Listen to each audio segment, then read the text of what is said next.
آئیے دو ہی واقعہ رکھوں، وقت نہیں ہے، ابن جو ہے ہشام کا واقعہ ہے۔ طائف میں نبی اکرم صلی اللہ علیہ وسلم جاتے ہیں،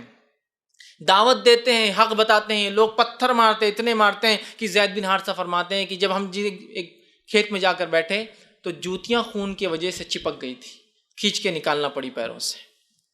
اس کے بعد جبرائیل اترتے ہیں آسمان سے، چونکہ آپ نبی ہیں، اور ملک الجبال ایک اور فرشتے کو ساتھ لاتے اور کہتے ہیں نبی یہ ملک الجبال ہے، آسمان یہ جو پہاڑوں کا فرشتہ ہے، اگر آپ حکم دے تو طائف دو پہاڑوں کے بیچ میں بسا ہے، حکم دے تو دونوں پہاڑوں کو یہ فرشتہ ایک جھٹکے میں ملا دے گا۔ آپ کہتے نہیں، میں لوگوں کے لیے زحمت نہیں بنا کر آیا ہوں، رحمت بنا کر بھیجا کیا ہوں، میں امید کرتا ہوں ان کی نسلیں ایمان لائیں گے، لہٰذا چھوڑ دو۔ میں آپ سے سوال کرتا ہوں، جس نبی کو یہ پاورز حاصل ہو جائے اور نعوذ باللہ اگر وہ قاتل ہو تو کیا کوئی قاتل موقع چھوڑے گا جب اس کو موقع ملا دو پہاڑوں میں ساری نسلوں کو کرش کر دینے کا، ساری انسانیت کو برباد کرنے کا؟ وہ کہتے نہیں، جانے تو نہیں پتا۔ ایک مقام پر جنگ احد کے اندر ایک کافر نے نبی اکرم صلی اللہ علیہ وسلم پتھر مارا جو آپ کے دانت مبارک پہ، چہرے مبارک پہ لگا، آپ کے دانت شہید ہوئے اور دو کڑیاں آپ کے گالوں میں دھس گئی، آپ زمین پر گر گئے۔ سعد بن ابی وقاص اور چند صحابہ، 6 سے 7 صحابہ آپ کے اطراف میں ہیں اور خون آپ کے چہرے سے جا رہا ہے، آپ خون کو پوچھتے اور کہتے ہیں اے اللہ اس قوم کو معاف کرنا،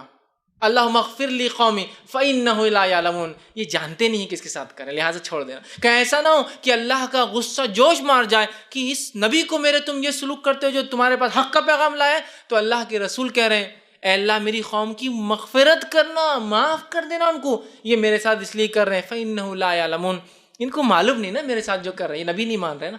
تو آپ اگر نبی زحمت ہوتے، نعوذ باللہ قاتل ہوتے، تو سب سے گلوریس چانس تھا اللہ عذاب برسا دے آسمان سے، ختم اور برباد کر دے مکے کو اور جو ہے تمام لوگوں کو اس کے اطراف، نہیں کیا۔ تو یہ میں سمجھتا ہوں ایک اور دو مثالیں دی، یہ دو مثالوں کو میں سے ایک بھی آپ رکھ دے اور ساری انسانیت کی قصے ایک طرف رکھ دے، اس کی برابری نہیں کر سکتی۔ ایک مثال اور دیتا ہوں، آخری مثال ہے، ایسی مثال ہے میں دعویٰ اور چیلنج کرتا ہوں انسانیت اس مثال کی برابر ایک مثال، ایک ایگزامپل لا دے کہ ایسا ہمارے پاس ہوا ہے یا ایسے لوگ تھے، ایسا رحم دلی، ایسا شفیق نبی، ایسا عظیم اور عظمت رکھنے والا نبی، ایسا برداشت کرنے والا، حلم رکھنے والا نبی کہ جس کی انتہا نہیں۔ فتح مکہ کو یاد کیجئے، الرحیق المختوم اور تمام سیرتوں کی کتاب میں یہ واقعہ موجود ہے۔ فتح مکہ میں آپ مدینے میں سے نکل کر مکے میں داخل ہو رہے ہیں، مدینہ آپ چھوڑ چکے مکے میں داخل ہو رہے ہیں، 10,000 کا فوجی لشکر ساتھ میں، مکے کی آبادی 70,000 کے قریب بتائی جاتی اس وقت تھی، 70,000 لوگوں کی زندگیاں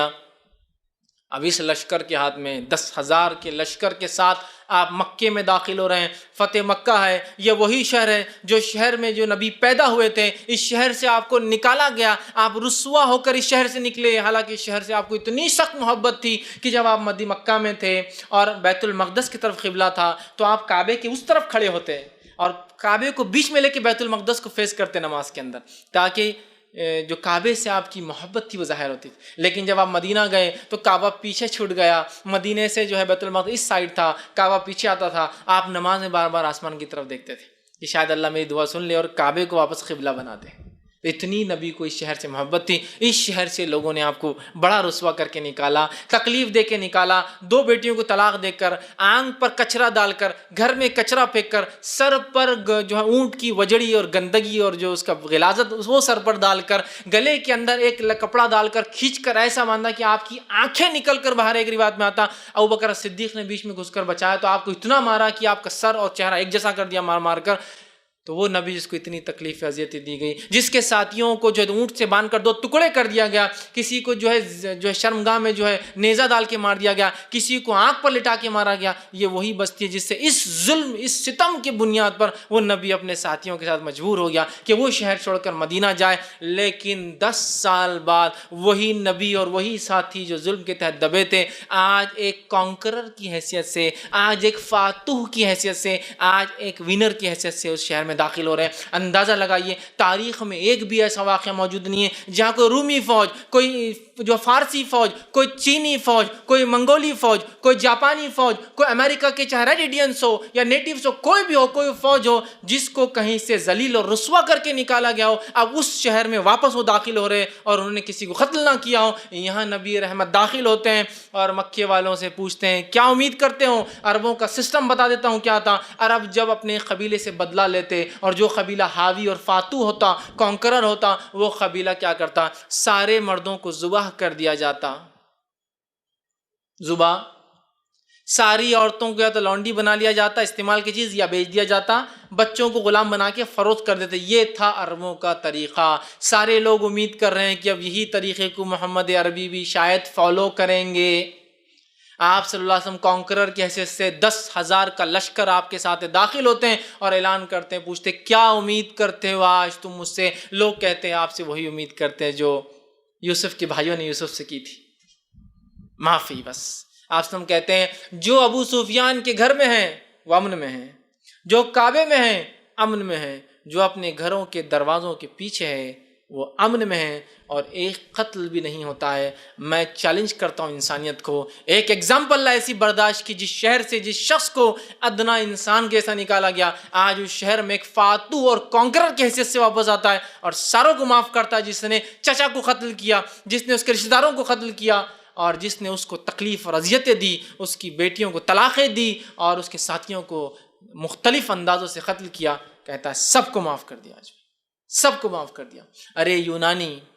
رومی، فارسی، چینی، منگولی، اسپینی، فرینچ، اور اس کے بعد وائکنگز، یا آپ کے انگلینڈ یا اسکاٹ لینڈ، آئرلینڈ، میں مثالیں دے سکتا ہوں۔ چھوٹی چھوٹی جنگوں میں جب یہ جیتتے تھے نا تو انسان تو دور کی بات ہے، گدھے اور کتوں کو بھی ٹکڑے کر کے مار دیتے تھے زندہ رہنے۔ پوری کی پوری انسانیت اور نسل جتنی چیزیں سانس لیتی ہے نا اس کو برباد کر دیتے تھے۔ اور آج کی موجودہ بائبل کے مطابق بھی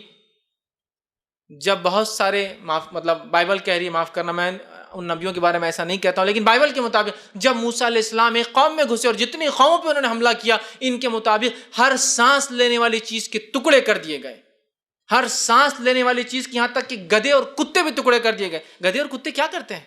ٹکڑے کر دیے جاتے تھے۔ اس دور میں اس نبی نے ایک مثال دی رہتی دنیا تک۔ آج بہت لوگ ہیں امن کے علم بردار،